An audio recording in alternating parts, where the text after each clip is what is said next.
ये periodic table में last class में कहाँ तक हुआ था? Variation of ionization energy. Periodic table, ये लेक्चर 5 है या 6 है? लेक्चर 6। 6। तो आयनाइजेशन एनर्जी का जनरल ट्रेंड बता दिए था, अब उसमें एक्सेप्शंस बताना है ना। Yes sir. चलो, तो एक्सेप्शंस में हम लोग देख रहे हैं, पहला जो है अलोंग द पीरियड, ठीक है।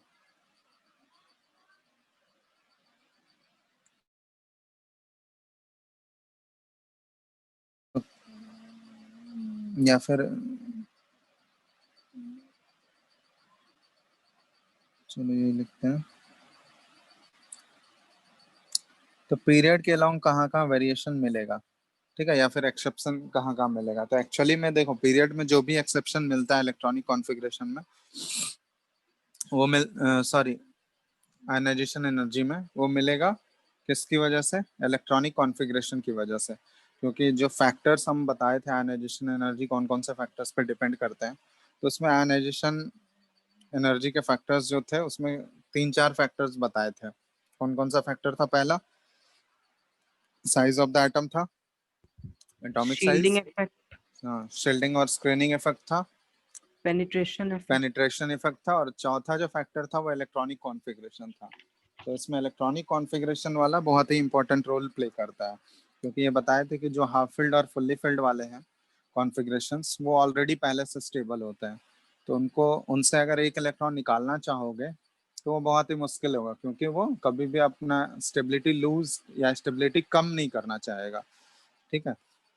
इसलिए वहां पे एक्सेप्शन आता है। तो पीरियड में जो भी एक्सेप्शंस मिलेंगे वो स्टेबल इलेक्ट्रॉनिक कॉन्फ़िगरेशन की वजह से ही मिलेंगे, ठीक है। तो जैसे हम सेकंड पीरियड का एग्जांपल लेते हैं, पीरियड 2 का,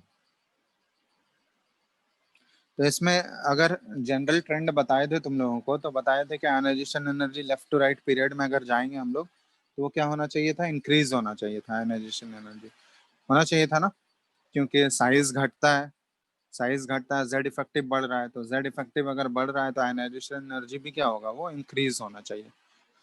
तो पीरियड में सेकंड पीरियड की बात कर रहे हैं, लिथियम है, इसमें बेरिलियम है, बोरोन है, कार्बन है, नाइट्रोजन है, ऑक्सीजन है, फ्लोरीन है और नियॉन है। अब इसमें जनरल ट्रेंड के अकॉर्डिंग ऑर्डर क्या होना चाहिए था? Increasing order, left to right जाने पे नियॉन का सबसे ज्यादा, लिथियम का सबसे कम होना चाहिए। तो लिथियम और बेरिलियम में यहाँ तो इंक्रीज हुआ, बट बेरिलियम और बोरोन में यहाँ पे घट गया। बोरोन का बेरिलियम से कम है आयनाइजेशन में। इसके बाद कार्बन का इससे इंक्रीज हुआ, लेकिन सॉरी, ये नहीं, यहाँ पे बढ़ेगा, नाइट्रोजन का कार्बन से ज्यादा होगा। बट नाइट्रोजन और ऑक्सीजन में जब कंपेयर करते हैं तो नाइट्रोजन का ज्यादा होता है, फिर ऑक्सीजन, फ्लोरीन ये बढ़ा, उसके बाद ये नॉर्मल ट्रेंड है। तो यहाँ पे दो जगह पे वेरिएशन मिल रहा है, बेरिलियम और बोरोन के केस में, एक नाइट्रोजन और ऑक्सीजन के केस में। उसको एक्सप्लेन कर सकते हो? कोई दो जगह एक्सेप्शन मिल रहा है, मतलब इंक्रीज होना चाहिए था बट ये घट गया, कोई एक्सप्लेन कर सकते हो उसको? हम्म,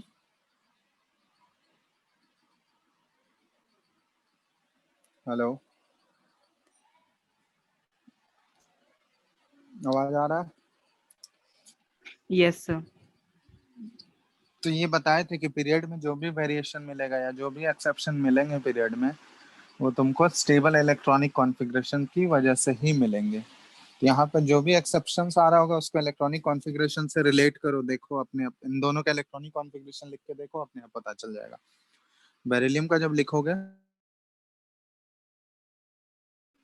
लेकिन बोरोन का जब कॉन्फ़िगरेशन लिखोगे 1s2 2s2 2p1, अब बताओ, ये दो कॉन्फ़िगरेशन तुम्हारे सामने है, इन दोनों कॉन्फ़िगरेशन में कौन सा कॉन्फ़िगरेशन ज्यादा स्टेबल है?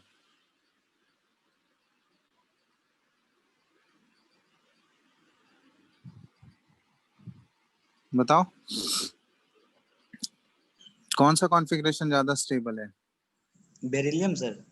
बेरिलियम, क्योंकि उसके दोनों शेल जो है उसमें, दोनों ऑर्बिटल्स जो है, एस ऑर्बिटल वो पूरा फुल्ली फिल्ड है, ठीक है, दोनों ऑर्बिटल।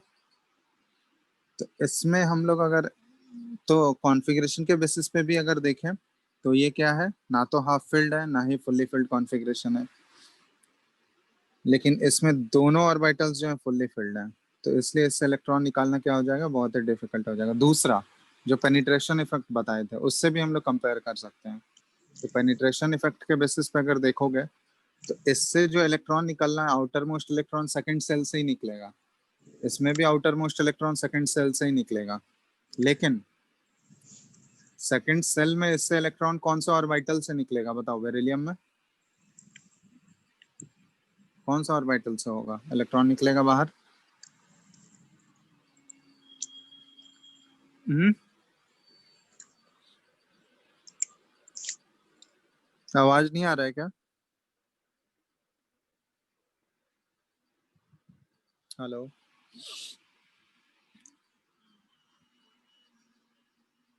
हेलो। 2s2। अरे 2s एस ऑर्बिटल से निकलेगा, निकालोगे तो एस सेकंड सेल के पी ऑर्बिटल से निकलेगा, क्योंकि 2p1 है ना। तो एक इलेक्ट्रॉन अगर निकालने की बात कर रहे हैं तो वो सेकंड सेल के पी ऑर्बिटल से वो इलेक्ट्रॉन निकलेगा। तो एस और पी में किसका पेनिट्रेशन ज्यादा होता है, न्यूक्लियस के ज्यादा क्लोज कौन सा ऑर्बिटल होता है, एस होता है या पी होता है?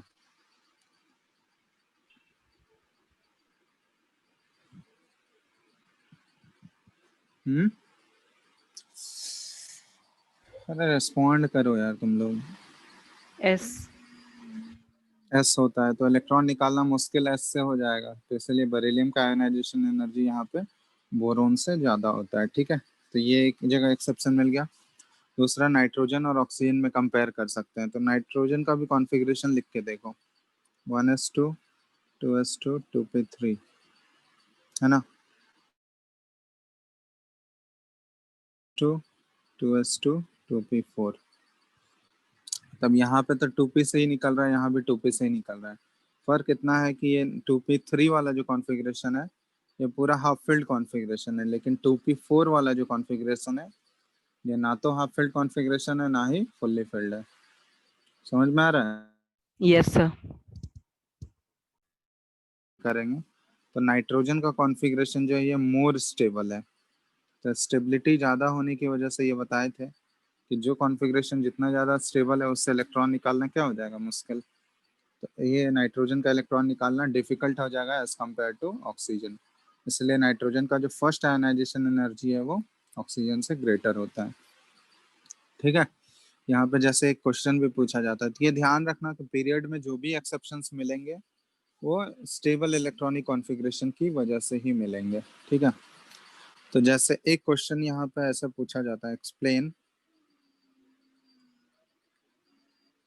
I1 मतलब first ionization energy of nitrogen is greater than first ionization energy of oxygen, but I2 second ionization energy nitrogen का ये लेस देन हो जाएगा second ionization energy of oxygen. इसको एक्सप्लेन करो कोई, अभी जो बताया उसी के बेसिस पे एक्सप्लेन करो जल्दी से। सर क्योंकि एक एक इलेक्ट्रॉन रिमूव हो जाता है, तो फिर वो ना तो हाफ फील्ड रह रहा है और ना ही फुली फील्ड रह रहा है, तो नॉर्मल ट्रेंड को फॉलो करने लगता है। तो उससे क्या फर्क पड़ेगा, ऑक्सीजन अब एक इलेक्ट्रॉन दोनों से निकल गया तो उस केस में नाइट्रोजन का कॉन्फ़िगरेशन क्या बच जाएगा, देखो पहले 2p3 था, एक इलेक्ट्रॉन निकल गया तो बच गया 2p2 बच जाएगा। Yes sir. अब 2p2 ना तो हाफ फील्ड है ना ही फुल्ली फील्ड है, तो नॉर्मल कॉन्फ़िगरेशन है। लेकिन ऑक्सीजन से जब एक इलेक्ट्रॉन निकल जाएगा, 2p4 है उसका पहले से, एक हाफ इलेक्ट्रॉन निकल गया तो क्या बन जाएगा, 2p3। 3। अब ऑक्सीजन वाला कॉन्फ़िगरेशन एक इलेक्ट्रॉन निकलने के बाद अब वो क्या बन गया, 2p3 half field. Yes sir. समझ में आ रहा है? Yes sir. तो अब जो एक्स्ट्रा स्टेबिलिटी आ जाएगा वो किसके पास आ जाएगा, ऑक्सीजन के पास आ जाएगा। ऑक्सीजन के पास। तो इसीलिए जब दूसरा इलेक्ट्रॉन हम लोग निकालने जाएंगे तो दूसरा इलेक्ट्रॉन निकालना डिफिकल्ट किसका होगा, ऑक्सीजन का ज्यादा डिफिकल्ट होगा एज कम्पेयर टू नाइट्रोजन। तो इसीलिए सेकेंड आयोनाइजेशन एनर्जी की जब बात करेंगे तो वो ऑक्सीजन का ज्यादा हो जाता है एज कम्पेयर टू नाइट्रोजन। समझ में आ गया? Yes sir. ठीक है, तो वो इलेक्ट्रॉनिक कॉन्फ़िगरेशन के बेसिस पे ही हम लोग उसको एक्सप्लेन कर लोग स्टेबल इलेक्ट्रॉनिक कॉन्फ़िगरेशन से एक्सप्लेन कर देते हैं उसको। अब नेक्स्ट हम लोग देख रहे हैं क्या होता है इन groups.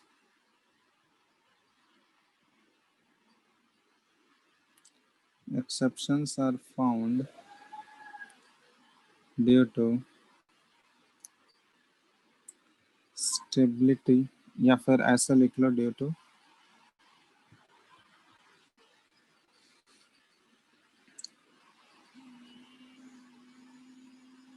contraction in radius because of the increase in effective nuclear charge with almost same radius। जैसे यहाँ पे हम लोग बात किए थे, जैसे डी ब्लॉक एलिमेंट्स में क्या होता है कि जब हम लोग एटॉमिक साइज की बात किए थे तो एटॉमिक साइज में ये बताया गया था तुम लोगों को कि 3D सीरीज जो है इनका एटॉमिक साइज 4D से छोटा होगा, और 4D और 5D सीरीज का ये दोनों का एटॉमिक साइज ऑलमोस्ट सेम हो जाता है ना? ये एक्सेप्शन बताए थे एटॉमिक रेडियस में।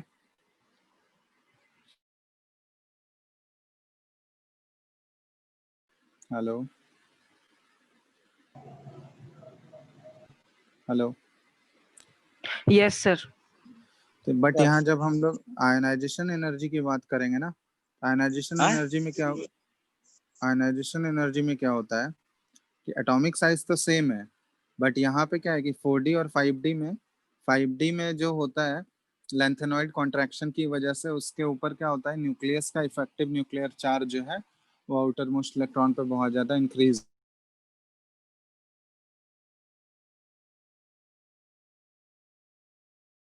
जब आउटर मोस्ट इलेक्ट्रॉन है उस पर फोर्स ऑफ अट्रैक्शन बहुत ही ज्यादा लग रहा है इलेक्ट्रॉन का, सॉरी न्यूक्लियस का। तो इसका मतलब उस इलेक्ट्रॉन को रिमूव करना क्या हो जाएगा, बहुत ही डिफिकल्ट हो जाएगा। तो जब आयनाइजेशन एनर्जी का हम लोग ऑर्डर देखेंगे तो ये 3D is greater than 4D is greater than 5D is greater than ये 6, सॉरी मतलब ये ऑर्डर होगा कि 3D एलिमेंट से 4D का आयनाइजेशन एनर्जी ज़्यादा होगा, 4D से 5D का, फिर 6D। ठीक है, तो ये आयनाइजेशन एनर्जी का ही ऑर्डर ध्यान रखना।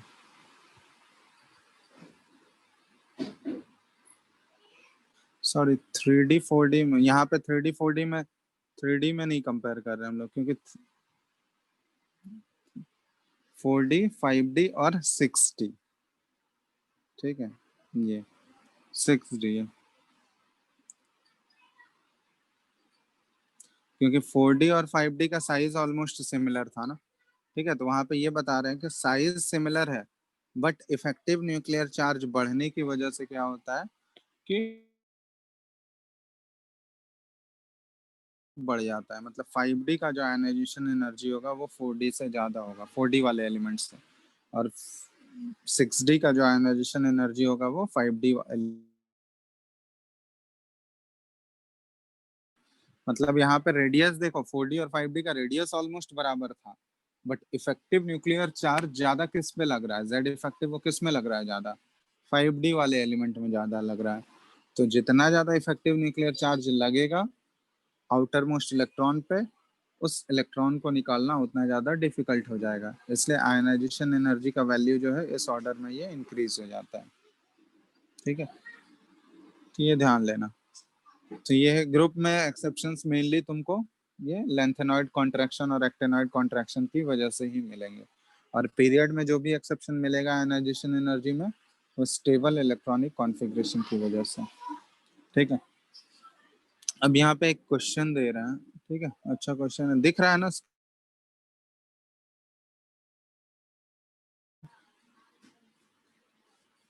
हेलो, बताओ जल्दी। Yes sir. तो ये क्वेश्चन दे रहे हैं, ये बनाओ फटाक से।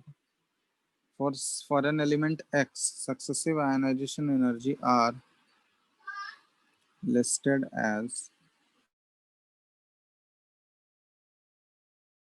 X है, उसका सक्सेसिव आयनाइजेशन एनर्जी का वैल्यूज दिया हुआ है। I1 दिया हुआ है 805 किलोजूल पर मोल, I2 सेकेंड आयनाइजेशन एनर्जी ये 1514 किलोजूल पर मोल, 518 किलोजूल पर मोल। आयनाइजेशन एनर्जी फोर्थ दिया हुआ है 11,251 किलोजूल पर मोल, और I5 दिया हुआ है 14,298। सक्सेसिव आयनाइजेशन एनर्जी के वैल्यूज दिए गए हैं किसी एलिमेंट एक्स के लिए। तुमको फाइंड आउट करना है, find out the number of valence electrons in element x. चलो बताओ तो। इसमें कोई कैलकुलेशन नहीं करना है, बस डेटा ऑब्जर्व करो, ढंग से ऑब्जर्व करोगे अपने आप आंसर पता चल जाएगा। कोई कैलकुलेशन नहीं है कुछ भी, डेटा बस ऑब्जर्व करना है।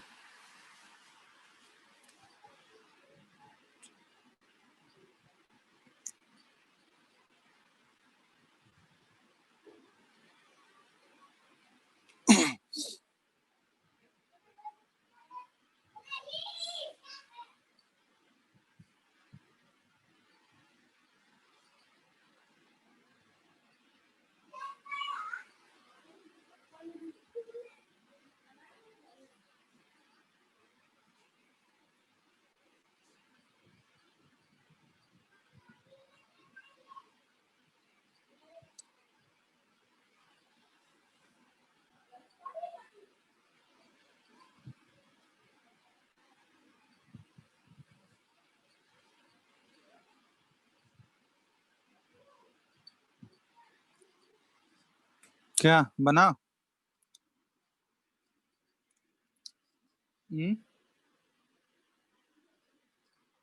Hello,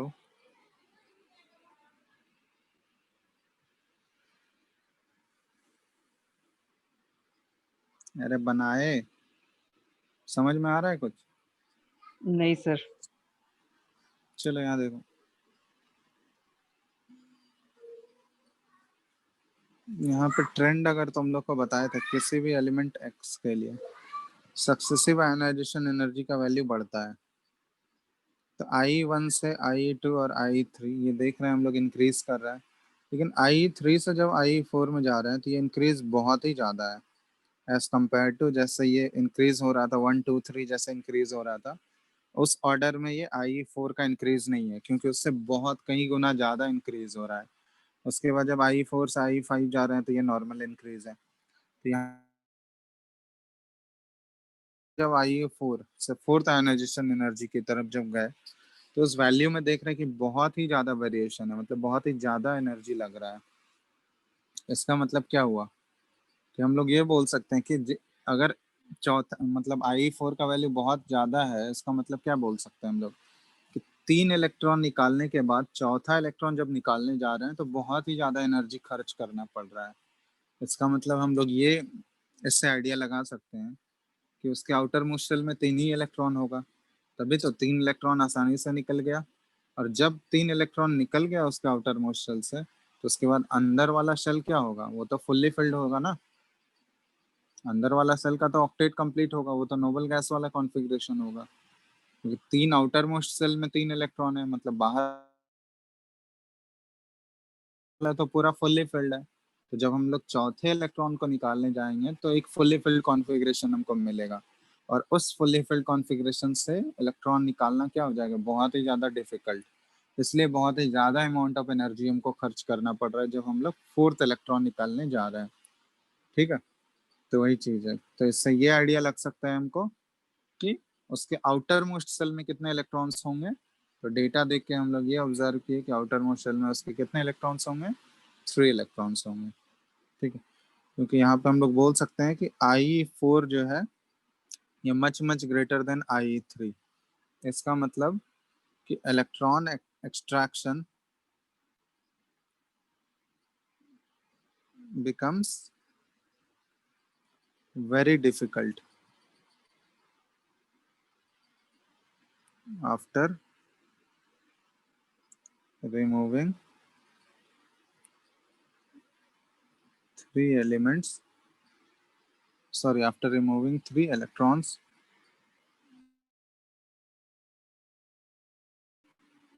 from X। तो इसलिए उसके आउटर मोस्ट सेल में मतलब 3 इलेक्ट्रॉन रिमूव करने के बाद वो जो है एक बहुत ही हाईली स्टेबल मतलब नोबल गैस वाला कॉन्फ़िगरेशन अचीव कर लिया होगा। इसलिए उसका चौथा इलेक्ट्रॉन निकालना बहुत ही ज़्यादा डिफिकल्ट है। इसलिए नंबर ऑफ वैलेंस इलेक्ट्रॉन हम लोग इसमें कितना लिख सकते हैं, कितने नंबर ऑफ वैलेंस इलेक्ट्रॉन्स मिलेंगे बताओ।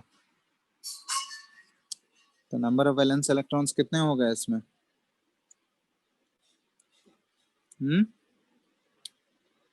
हेलो हेलो,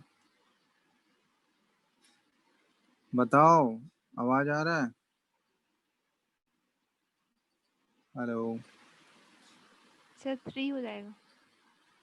तो नंबर ऑफ वैलेंस इलेक्ट्रॉन्स हो गया ये 3।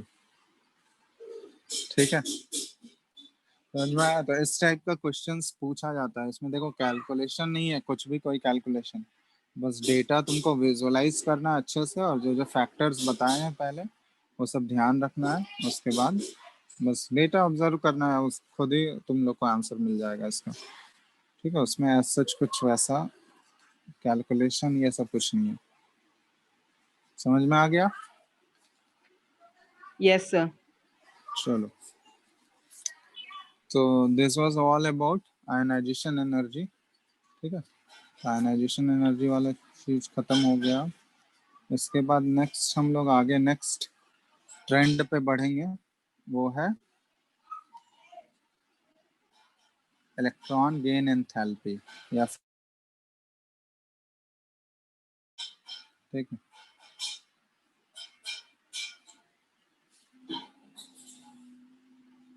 तो नेक्स्ट हम लोग मूव करते हैं इलेक्ट्रॉन एफिनिटी पे।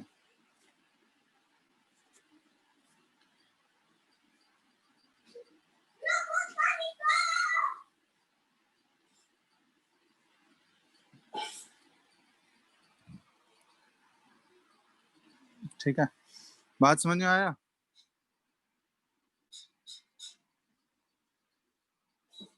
Yes sir. चलो, तो नेक्स्ट है, नेक्स्ट हेडिंग डाल लो, electron gain enthalpy.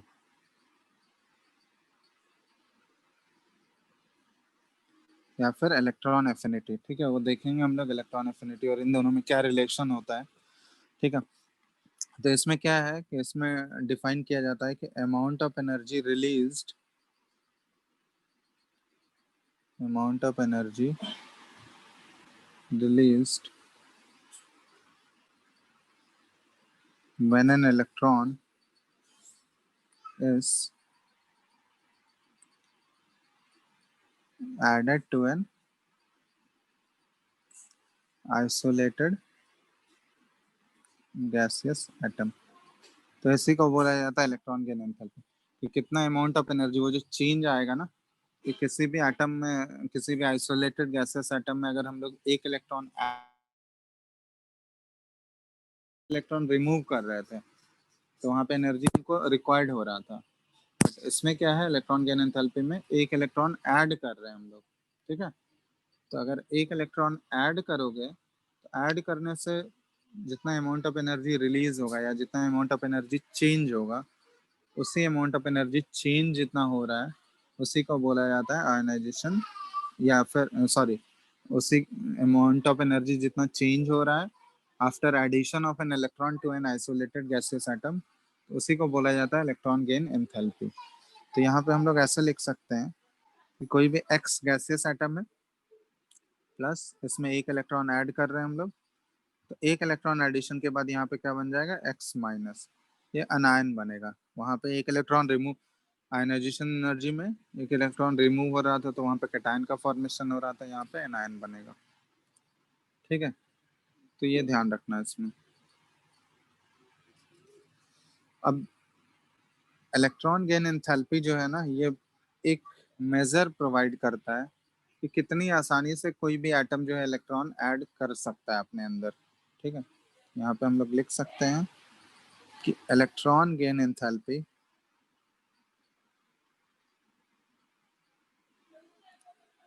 provides a measure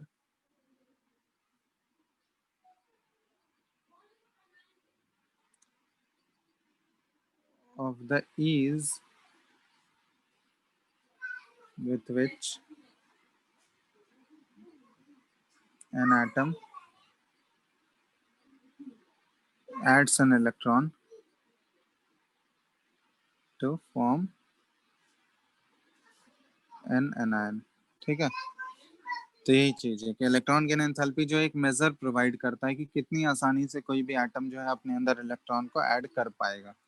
ठीक है, अब ये देखो इलेक्ट्रॉन का एडिशन जो है, अब ये ध्यान रखना कि वो एक्सोथर्मिक भी हो सकता है और एंडोथर्मिक भी हो सकता है, इसलिए यहाँ पे हर प्रोसेस में एनर्जी, ये हर एक इलेक्ट्रॉन एडिशन में एनर्जी रिलीज होगा ये जरूरी नहीं है। क्लियर है ना, डिफाइन किया गया है कि amount of energy released, but जरूरी नहीं है कि हर इलेक्ट्रॉन एडिशन वाले प्रोसेस में एनर्जी रिलीज ही हो, क्योंकि बहुत सारे एलिमेंट में देखा गया है कि वो आसानी से इलेक्ट्रॉन ऐड नहीं करता है। जैसे मेटल है, तो मेटल में देखोगे, मेटल में भी बहुत सारे मेटल्स होते हैं जो आसानी से इलेक्ट्रॉन एक्सेप्ट नहीं करेगा, क्योंकि मेटल का टेंडेंसी क्या होता है, इलेक्ट्रॉन को लूज करने का होता है, तो वो इलेक्ट्रॉन आसानी से एक्सेप्ट करेगा ही नहीं। तो वो क्या होगा कि वहां उसमें एडिशन करवाना पड़ता है। तो इसलिए इलेक्ट्रॉन का एडिशन वाला जो प्रोसेस है ना, वो एक्सोथर्मिक भी हो सकता है और एंडोथर्मिक भी हो सकता है, वो नेचर ऑफ द एलिमेंट पे डिपेंड करेगा। तो यहाँ पे हम लोग बोल सकते हैं कि इलेक्ट्रॉन एडिशन में बी ईदर एंडोथर्मिक और एक्सोथर्मिक। ठीक है, depending on the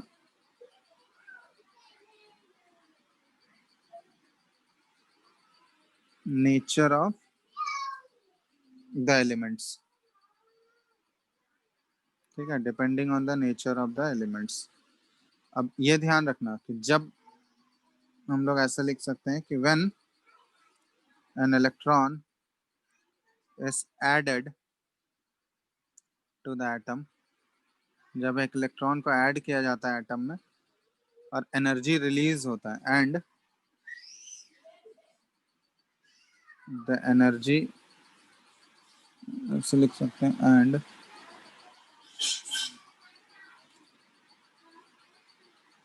the energy is released, तो इस केस में बोल सकते हैं कि हम लोग द इलेक्ट्रॉन गेन एंथैल्पी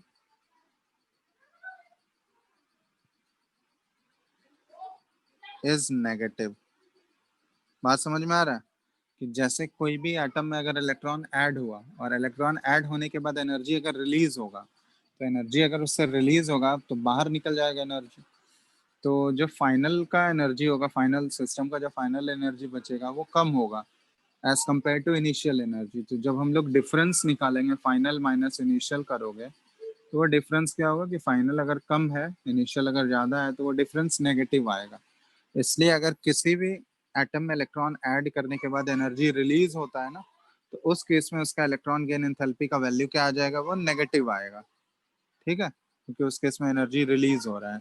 लेकिन यही अगर दूसरा प्रोसेस हम लोग बोल सकते हैं, ये एक्सोथर्मिक वाला है, एनर्जी रिलीज होने वाला। लेकिन दूसरा प्रोसेस ये है कि व्हेन, एंडोथर्मिक वाला ये प्रोसेस है कि when energy is needed to add an electron to the atom, then the electron gain enthalpy is positive.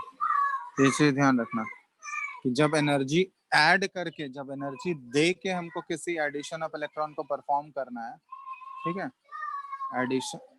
Addition of energy से अगर हम लोग कोई भी इलेक्ट्रॉन का एडिशन परफॉर्म कर रहे हैं, इलेक्ट्रॉन को ऐड कर पा रहे हैं अगर एनर्जी प्रोवाइड करके, तो इस केस में क्या होगा, एंडोथर्मिक वाला प्रोसेस है ये।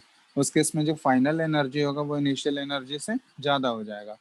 तो इसमें हम लोग बोल सकते हैं कि जब डिफरेंस निकालोगे, फाइनल माइनस इनिशियल जब करोगे, तो उस केस में वो इलेक्ट्रॉन गेन एंथैल्पी का वैल्यू क्या आएगा, पॉजिटिव आ जाएगा। तो ये ध्यान रखना कि जब इलेक्ट्रॉन का एडिशन अगर वो एक्सोथर्मिक है तो उस केस में इलेक्ट्रॉन गेन एंथैल्पी नेगेटिव होगा, और इलेक्ट्रॉन का एडिशन अगर एंडोथर्मिक है तो उस केस में इलेक्ट्रॉन गेन एंथैल्पी जो होगा वो पॉजिटिव होगा। ठीक है, तो ये बस ध्यान रखना, जरूरी नहीं है कि हर केस में एनर्जी रिलीज ही होता है। बहुत सारे एलिमेंट्स ऐसे होते हैं जिनको कि इलेक्ट्रॉन गेन करने के लिए एनर्जी प्रोवाइड करना पड़ता है, एनर्जी प्रोवाइड करना पड़ेगा तभी जाके वो इलेक्ट्रॉन गेन करेंगे। ठीक है, तो ये है इलेक्ट्रॉन गेन एंथैल्पी। अब ऐसे में बहुत जगह देखोगे इलेक्ट्रॉन एफिनिटी भी रहता है। तो इलेक्ट्रॉन एफिनिटी वही है कि कितनी आसानी से, यही जो चीज लिखे थे कि it provides a measure of the ease with which an electron accepts, with which an atom accepts an electron.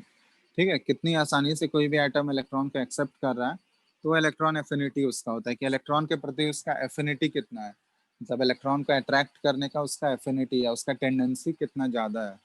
तो जितना इलेक्ट्रॉन को ऐड करने का टेंडेंसी जितना ज़्यादा होगा, उसका इलेक्ट्रॉन एफिनिटी उतना ज़्यादा होगा, और इलेक्ट्रॉन को अट्रैक्ट करने का टेंडेंसी जितना कम होगा उसका, तो इलेक्ट्रॉन एफिनिटी का वैल्यू क्या हो जाएगा, उतना कम हो जाएगा। तो इलेक्ट्रॉन एफिनिटी और इलेक्ट्रो गेन एंथैल्पी, इन दोनों में रिलेशन क्या है, बस साइन का फर्क है। दोनों का मैग्नीट्यूड सेम रहेंगे, ठीक है, दोनों का मैग्नीट्यूड सेम है, बट साइन यहाँ पे उल्टा हो जाता है इसका। Electron affinity is negative of electron gain enthalpy. ठीक है, ये चीज ध्यान रखना, मैग्नीट्यूड सेम रहेगा बट साइन अपोजिट है। तो जिसका इलेक्ट्रॉन गेन एंथैल्पी पॉजिटिव था तो उसके लिए इलेक्ट्रॉन एफिनिटी नेगेटिव हो जाएगा, और जिसका इलेक्ट्रॉन गेन एंथैल्पी नेगेटिव था उसके लिए इलेक्ट्रॉन एफिनिटी पॉजिटिव हो जाएगा। तो ये साइन उल्टा है बस, बाकी मैग्नीट्यूड जो है वो सेम रहेगा। तो ये है relation between electron gain enthalpy and electron affinity.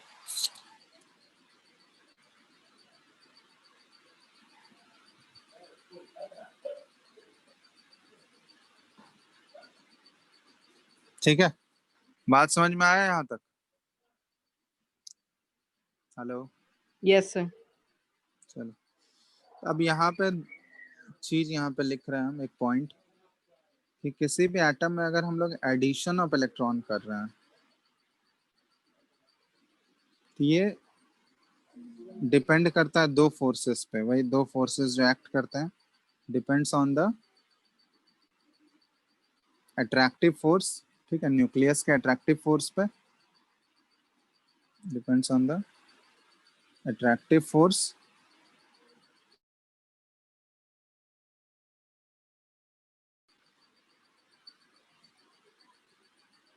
on the added electron and on the repulsive force between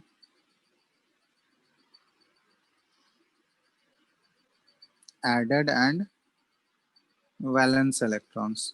ठीक है, तो ये दो फोर्सेस पे कोई भी एटम अगर इलेक्ट्रॉन एक्सेप्ट कर रहा है तो एडिशन ऑफ इलेक्ट्रॉन दो फोर्सेस पे डिपेंड कर रहा है। एक न्यूक्लियस इसको कितने अच्छे से अट्रैक्ट कर पा रहा है, ठीक है, और दूसरा कि वहां पे जो इलेक्ट्रॉन ऑलरेडी प्रेजेंट है तो वो इलेक्ट्रॉन उसको, अगर एक एक्स्ट्रा इलेक्ट्रॉन आएगा तो ऑब्वियसली उसको रिपेल ही करेगा ना, ठीक है। जो ऑलरेडी वहाँ पे इलेक्ट्रॉन प्रेजेंट है, कोई एक एक्स्ट्रा इलेक्ट्रॉन एडिशन करोगे तो ऑब्वियसली उसको रिपेल करेगा, क्योंकि दोनों के पास सेम चार्ज है, ठीक है। तो लाइक चार्जेस रिपेल करेंगे। और दूसरा अट्रैक्टिव फोर्स भी उस पर लग रहा होगा, जो एडेड इलेक्ट्रॉन है उस एडेड इलेक्ट्रॉन को क्या कर रहा होगा, न्यूक्लियस अपनी तरफ खींच रहा होगा। अब इन दोनों में इलेक्ट्रॉन एफिनिटी जो होगा अच्छा होगा, और अगर रिपल्सिव फोर्स डोमिनेटिंग हो जाएगा तो इलेक्ट्रॉन एफिनिटी कम हो जाएगा। समझ में आया?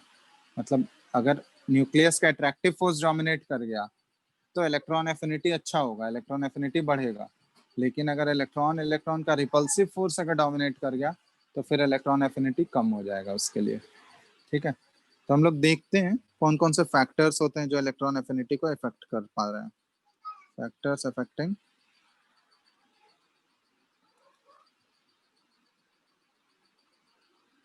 इलेक्ट्रॉन एफिनिटी, कौन कौन से फैक्टर्स इलेक्ट्रॉन एफिनिटी को इम्पैक्ट करेंगे, ठीक है। तो इसमें पहला जो फैक्टर होता है ये है साइज ऑफ द एटम। बताओ तो साइज ऑफ द एटम या इनवर्सली प्रोपोर्शनल होगा या डायरेक्टली प्रोपोर्शनल होगा?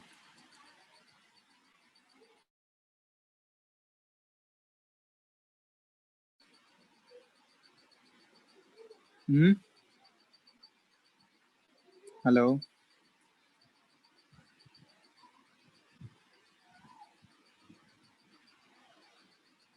बताओ जी, आवाज आ रहा है? हेलो, हेलो, सर इनवर्सली होगा। अभिषेक, यस सर, इनवर्सली होगा। Size of the atom inversely proportional होगा इलेक्ट्रॉन एफिनिटी के या डायरेक्टली प्रोपोर्शनल? मतलब साइज जितना बड़ा होगा इलेक्ट्रॉन का एडिशन उतना आसान होगा या डिफिकल्ट होगा? क्योंकि जितना बड़ा साइज है तो न्यूक्लियस का अट्रैक्शन बाहर वाले शेल पे उतना कम है ना, समझ में यस आ सर। रहा है? तो न्यूक्लियस का अट्रैक्शन अगर कम है तो इलेक्ट्रॉन को वो उतनी आसानी से अट्रैक्ट नहीं कर पाएगा, और इलेक्ट्रॉन को अगर वो अट्रैक्ट नहीं कर पाया अच्छे से तो इसका मतलब इलेक्ट्रॉन एफिनिटी उस एटम का क्या हो जाएगा, कम हो जाएगा। तो हम लोग बोल सकते हैं कि एटॉमिक साइज जो है ये क्या है, inversely proportional to electron affinity. Electron affinity को ई से डिनोट कर रहे हैं हम लोग, ठीक है। तो साइज जितना बड़ा होगा इलेक्ट्रॉन एफिनिटी उतना कम होगा, और साइज जितना छोटा इलेक्ट्रॉन एफिनिटी उतना ज्यादा। तो पहला तो ये हो गया। दूसरा हम लोग बोल सकते हैं इफेक्टिव न्यूक्लियर चार्ज। ये बताओ, इफेक्टिव न्यूक्लियर चार्ज ये डायरेक्टली प्रोपोर्शनल या इनवर्सली प्रोपोर्शनल? हम्म, बोलो।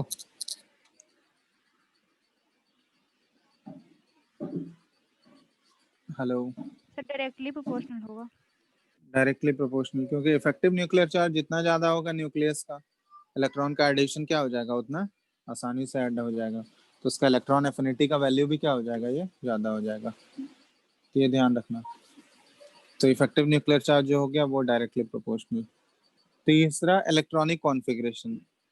तो इलेक्ट्रॉनिक कॉन्फ़िगरेशन वही वाला फंडा है जो हम लोग आयनाइजेशन एनर्जी में यूज किए थे, कि उसमें देखे तो जो ऑलरेडी स्टेबल कॉन्फ़िगरेशन थे तो उन केस में देखोगे कि इलेक्ट्रॉन का रिमूव करना डिफिकल्ट हो रहा था। वहाँ पे आयनाइजेशन एनर्जी वाले केस में इलेक्ट्रॉन को डिफिकल्टी से रिमूव किया जा रहा था जब वो स्टेबल इलेक्ट्रॉनिक कॉन्फ़िगरेशन में था। तो उसी तरह यहाँ भी है कि जो ऑलरेडी स्टेबल इलेक्ट्रॉनिक कॉन्फ़िगरेशन में होगा तो आसानी से एक इलेक्ट्रॉन एक्सेप्ट भी नहीं करेगा, क्योंकि अगर वो एक इलेक्ट्रॉन एक्सेप्ट कर लिया इसका मतलब फिर उसका स्टेबिलिटी डिस्टर्ब हो जाएगा, और कोई भी एटम जो है अपने स्टेबिलिटी को कम करना नहीं चाहता है। तो इसलिए हम लोग बोल सकते हैं कि यहाँ कि हाफ फिल्ड एंड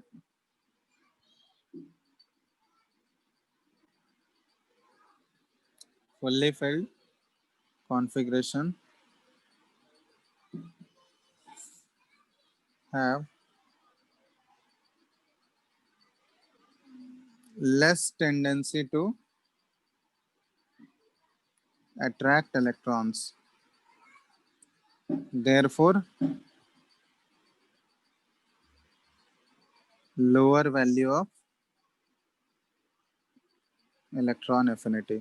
इसलिए जो हाफ फील्ड और फुल्ली फील्ड कॉन्फ़िगरेशन वाले एलिमेंट्स होंगे उनका इलेक्ट्रॉन एफिनिटी देखोगे लोअर साइड में होगा, कम होगा उनका इलेक्ट्रॉन एफिनिटी, क्योंकि वो अपने स्टेबिलिटी को कम करना नहीं चाहेगा। ठीक है, ये कुछ कुछ फैक्टर्स थे जो कि इलेक्ट्रॉन एफिनिटी को अफेक्ट कर रहा था। ठीक है, अब हम लोग नेक्स्ट देखते हैं variation of electron affinity in periodic table. ठीक है, variation of electron affinity in periodic table.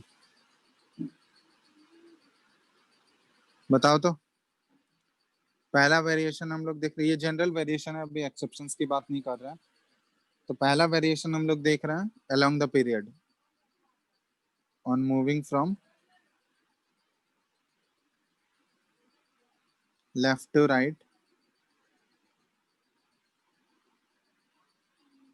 In a period. बताओ इलेक्ट्रॉन एफिनिटी बढ़ेगा या घटेगा?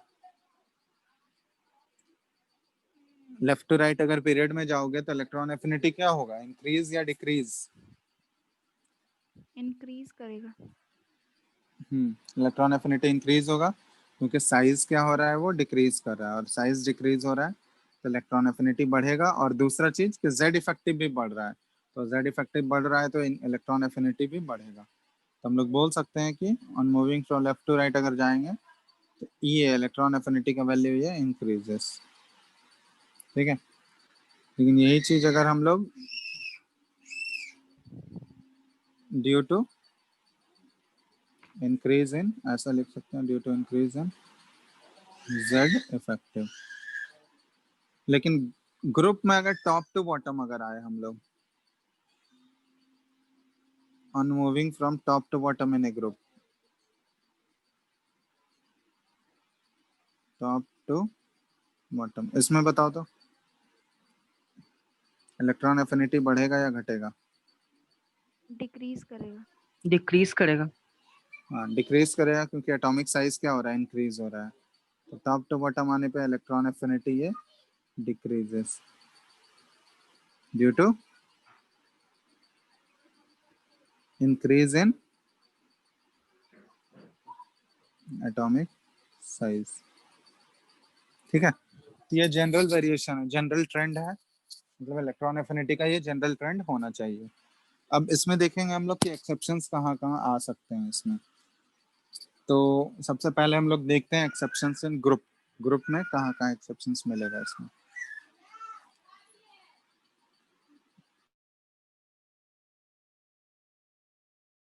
एक्सेप्शंस इन ग्रुप, तो ग्रुप में जो भी एक्सेप्शन मिलता है ना, इसमें ये इन सभी ग्रुप में देखा गया। इन ग्रुप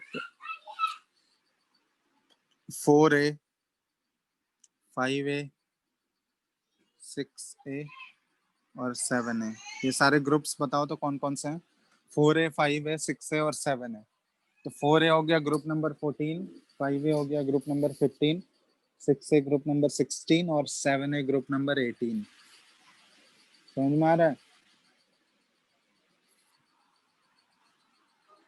ये ग्रुप नंबर हो गया 14, ये 15, ये 16 और ये 17। तो इन चारों ग्रुप्स में देखा गया है कि इलेक्ट्रॉन एफिनिटी जो है ये सेकंड एलिमेंट का, ये क्या होता है कि इलेक्ट्रॉन एफिनिटी के फर्स्ट एलिमेंट से ज़्यादा होता है। जनरल ट्रेंड के अकॉर्डिंग क्या होना चाहिए, ग्रुप में अगर हम लोग नीचे आ रहे हैं टॉप टू बॉटम तो इलेक्ट्रॉन एफिनिटी घटना चाहिए था, इलेक्ट्रॉन एफिनिटी डिक्रीज करना चाहिए था ना। Yes sir. बट तो उस हिसाब से सेकंड एलिमेंट का जो इलेक्ट्रॉन एफिनिटी इन चारों ग्रुप्स में होना चाहिए था वो कम होना चाहिए था as compare to first element.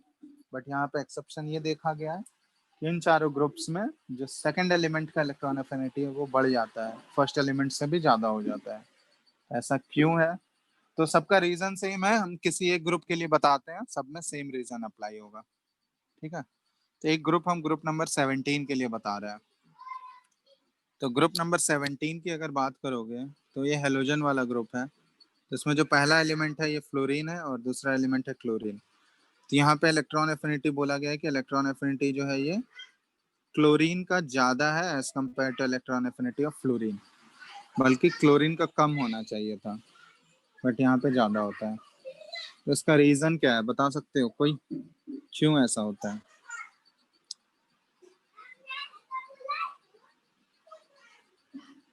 What could be the reason?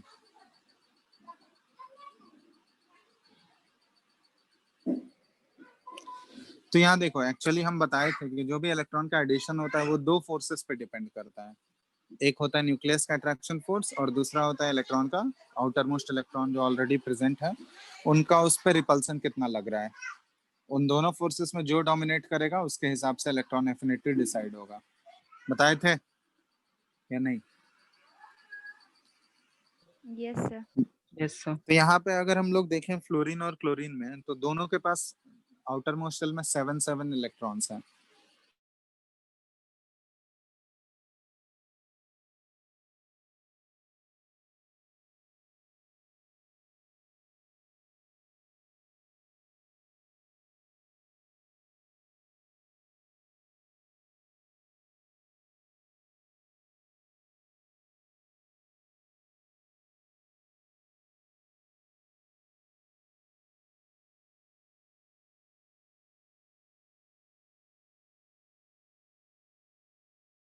Sir आपका आवाज नहीं आ रहा है।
Hello, yes sir.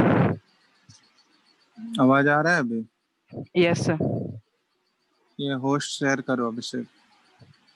कर रहे।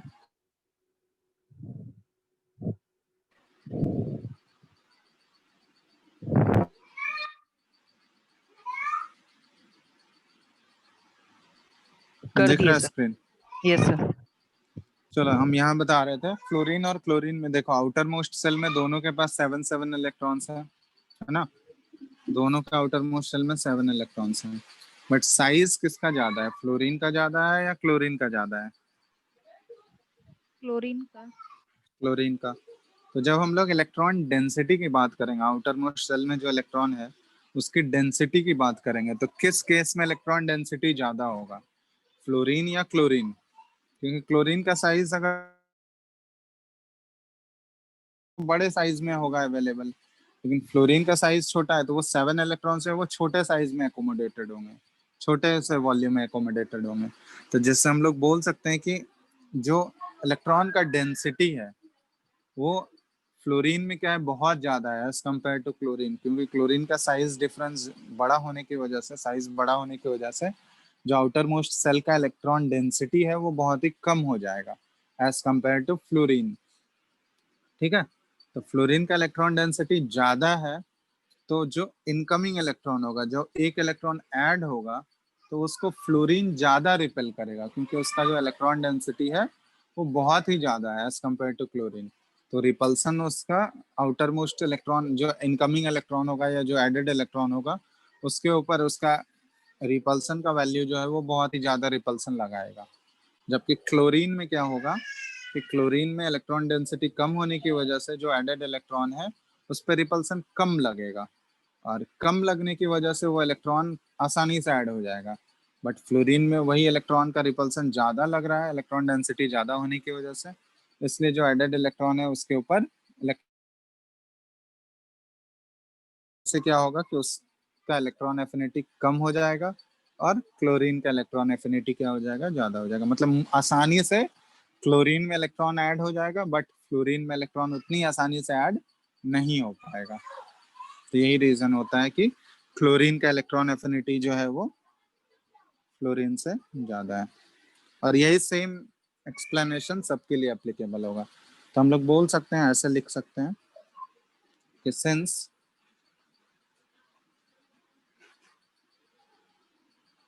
the size of fluorine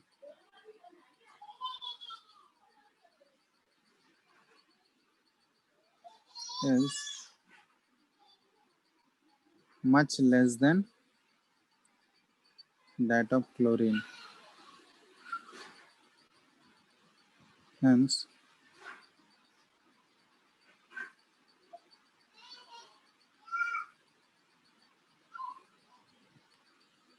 hence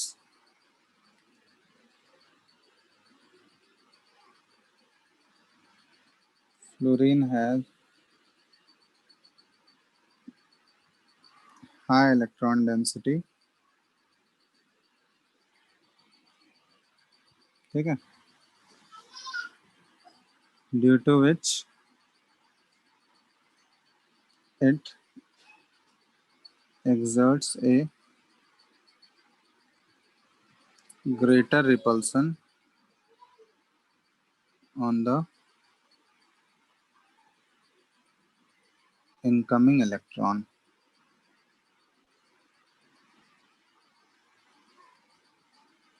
As a result, its electron affinity is less as compared to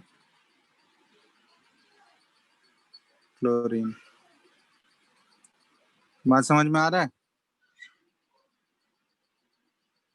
reason Yes, clear है या नहीं? तो यही रीजन है, यही एक्सप्लेनेशन है। और सब एक के लिए हम एक्सप्लेनेशन बता दिए, बाकी सारे ग्रुप्स आएगा, एलिमेंट्स चेंज हो जाएंगे। जैसे ग्रुप नंबर 16 में जाओगे तो उसमें ऑक्सीजन और सल्फर के बीच में होता है कि सल्फर का इलेक्ट्रॉन एफिनिटी जो है वो ज्यादा हो जाएगा ऑक्सीजन से, ठीक है। तो रीजन सेम रहेगा, ठीक है। yes, sir. चलो, तो ये हो गया इलेक्ट्रॉन एफिनिटी का ग्रुप वाला एक्सेप्शन। नेक्स्ट क्लास में हम लोग इलेक्ट्रॉन एफिनिटी का बस एक पीरियड वाला बचा हुआ है, ठीक है, उसके बाद एक इलेक्ट्रोनेगेटिविटी वाला। तो ये जो चार चीज हम लोगों को डिटेल में करना है, उसमें से तीन चीज ऑलमोस्ट कंप्लीट हो गया है, एटॉमिक रेडियस, आयनाइजेशन एनर्जी और इलेक्ट्रॉन एफिनिटी, ठीक है। एक इलेक्ट्रॉन, इसमें थोड़ा सा इलेक्ट्रोनेगेटिविटी वाला पार्ट बचा हुआ है, ठीक है। तो वो चार चीज करने के बाद भी एक दो चीज है, छोटा मोटा चीज है, वो डिस्कस कर लेंगे, वो एक क्लास लगेगा। मतलब ऑलमोस्ट तुम लोग का और दो क्लास में ये चैप्टर हो जाएगा कंप्लीट, ठीक है। तो तुम लोग यहाँ तक इलेक्ट्रॉन एफिनिटी तक के क्वेश्चंस बनाओ अभी, यस सर। Yes, sir. ठीक है। तो क्वेश्चन साथ साथ ही बनाते जाओ, उसमें क्वेश्चंस आसानी से, इसमें कोई कैलकुलेशन वाला तो कुछ है नहीं, कुछ पूरा थियोरेटिकल चैप्टर है, ठीक है। तो इसमें टाइम नहीं लगना चाहिए, ज्यादा क्वेश्चन बनाने में टाइम नहीं लगेगा, ठीक है। तो इसलिए Yes, sir. क्वेश्चंस साथ साथ ही क्वेश्चंस इसका बनाते जाओ। एक बार एनसीईआरटी जरूर रीड कर लेना, ठीक है, रीड करना, एनसीईआरटी इंपॉर्टेंट है। एनसीईआरटी भी रीड करोगे, लाइन बाय लाइन इस चैप्टर को रीड करना है एनसीईआरटी, ठीक है। उसके बाद क्वेश्चन अटेम्प्ट करना। Yes, sir. सर चलो, कैलकुलेशन नहीं है ना इस चैप्टर में? इनऑर्गेनिक का चैप्टर है तो कैलकुलेशन, उसमें कुछ कैलकुलेशन कहाँ दिख रहा है तुमको? कैलकुलेशन फिजिकल केमिस्ट्री में होता है ना, फिजिकल के चैप्टर्स में, न्यूमेरिकल्स, जहाँ पे फॉर्मूले होते हैं। ये तो पूरा थियोरेटिकल चैप्टर है, इनऑर्गेनिक के चैप्टर सारे थियोरेटिकल ही होंगे ना, Yes, sir. ठीक है। करो इसको, यहाँ तक क्वेश्चंस करो, जो भी डाउट होगा तो नेक्स्ट क्लास में डिस्कस करेंगे। और दो क्लास में ये चैप्टर खत्म हो जाएगा, दुर्गा पूजा वेकेशन से पहले तुम लोग का हो जाएगा खत्म, ठीक है। Yes, sir. तो फिर यहाँ तक करो, आगे फिर नेक्स्ट क्लास में हम लोग करते हैं। कोई डाउट है किसी को, पूछना है?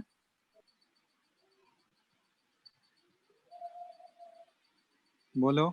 सर ये डेंसिटी वाला जो तो सारे इलेक्ट्रॉन में होना चाहिए, सारे मतलब एलिमेंट में होना चाहिए। सारे एलिमेंट में होना चाहिए मतलब?